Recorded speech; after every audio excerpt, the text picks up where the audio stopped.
The proud rose began suffering terribly here from the lack of water in the scorching hot summer heat today. Her once perfect petals started curling inward here, losing their smooth shape and beautiful appearance slowly.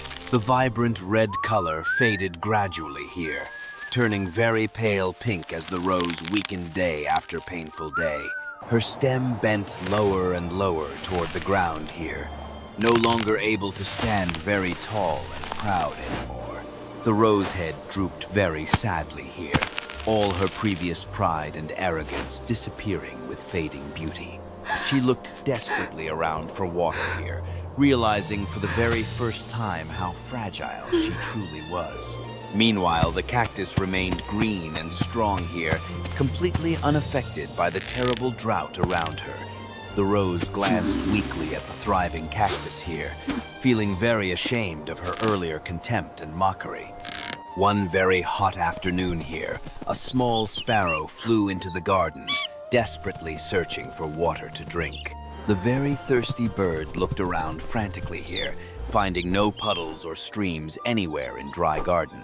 She flew from plant to plant here, hoping to find even a single drop of water to quench her great thirst.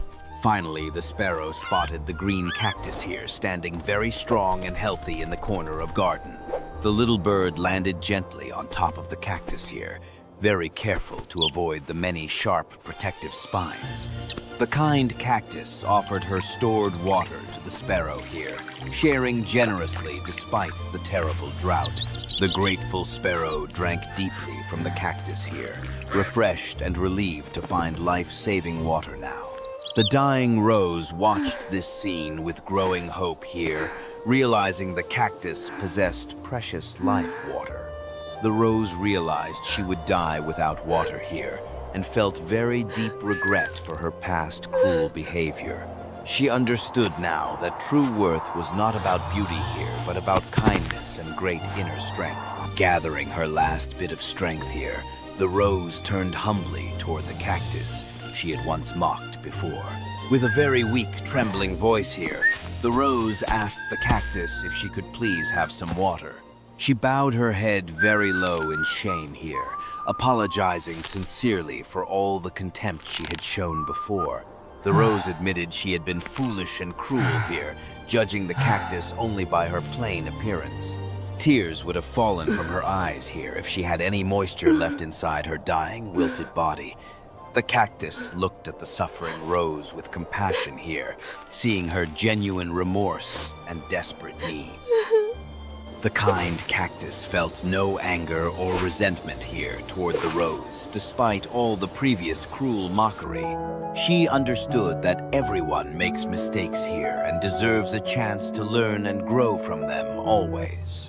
With a gentle smile here, the cactus agreed immediately to share her precious water with the dying rose. The sparrow understood what needed to be done here and offered gladly to help transport the life-saving water.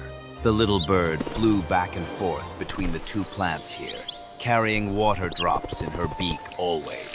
Drop by drop here, the sparrow delivered the precious water from the cactus to the grateful, weakened rose. The rose drank eagerly here, feeling the cool, refreshing water bringing life back into her withered petals.